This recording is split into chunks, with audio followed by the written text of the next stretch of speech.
मध्य प्रदेश की मोहन यादव सरकार ने वैश्विक आर्थिक परिस्थितियों और संसाधनों के बेहतर प्रबंधन को ध्यान में रखते हुए एक बड़ा प्रशासनिक फैसला लिया है, जिसने राज्य के प्रशासनिक ढांचे में खर्चों की समीक्षा और नियंत्रण की दिशा में नई बहस शुरू कर दी है।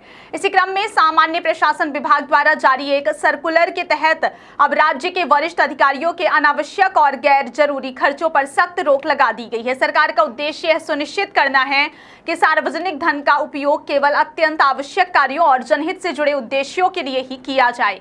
नए आदेशों के अनुसार भार साधक सचिव स्तर से नीचे के अधिकारी अब तक प्रदेश से बाहर किसी भी आधिकारिक यात्रा पर नहीं जा सकेंगे जब तक उन्हें संबंधित भार साधक सचिव की पूर्व अनुमति प्राप्त न हो। इतना ही नहीं, भार साधक सचिवों के लिए भी यह अनिवार्य कर दिया गया है कि वे ऐसी सभी यात्राओं की अनुमति मुख्य सचिव स्तर से प्राप्त करें। सरकार ने यह भी स्पष्ट किया है कि जिन बैठकों को वर्चुअल माध्यम से आयोजित किया जा सकता है, उनके लिए भौतिक रूप से एकत्र होने की आवश्यकता नहीं होगी, जिससे समय और संसाधन दोनों की बचत हो सके। इस फैसले के साथ ही वाहन पूलिंग को बढ़ावा देने पर जोर दिया गया है और अधिकारियों को सरकारी कार्यों के लिए ई वाहनों के उपयोग के लिए प्रोत्साहित किया जाएगा। इसके अतिरिक्त अब वरिष्ठ अधिकारी सरकारी खर्च पर निजी होटलों में ठहर नहीं सकेंगे। विशेष परिस्थितियों में जब वे दिल्ली या मुंबई जैसे महानगरों की यात्रा करेंगे तो उन्हें राज्य के आवासीय आयुक्तों की सुविधा और व्यवस्था का उपयोग करना होगा। यह कदम प्रशासनिक खर्चों में पारदर्शिता और मितव्ययिता लाने के उद्देश्य से उठाया गया। इसी सर्कुलर में यह भी कहा गया है कि भार साधक सचिव प्रत्येक माह अपने प्रदेश से बाहर की गई यात्राओं का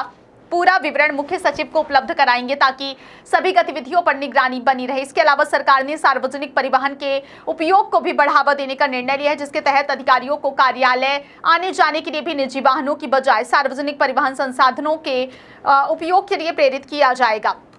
यह न केवल खर्च में कमी लाएगा बल्कि पर्यावरण संरक्षण में भी सहायक होगा।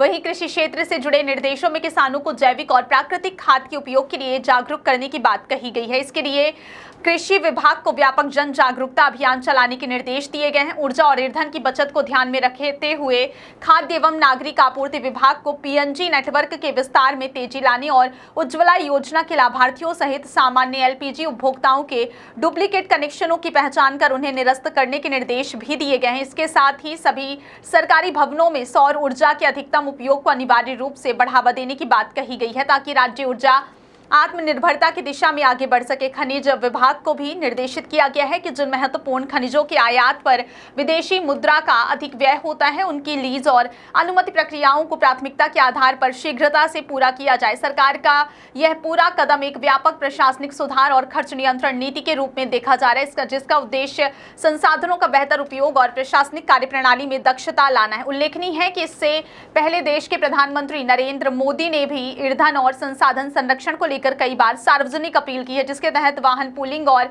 अनावश्यक विदेश यात्राओं से बचने जैसे सुझाव दिए गए थे। इसी दिशा में अब राज्यों में भी सख्त कदम उठते दिख रहे हैं। मध्य प्रदेश सरकार का यह फैसला प्रशासनिक स्तर पर अनुशासन और वित्तीय नियंत्रण को मजबूत करने की दिशा में एक महत्वपूर्ण पहल मानी जा रही है, जो आने वाले समय में सरकारी कामकाज की कार्य संस्कृति को भी प्रभावित कर सकता है।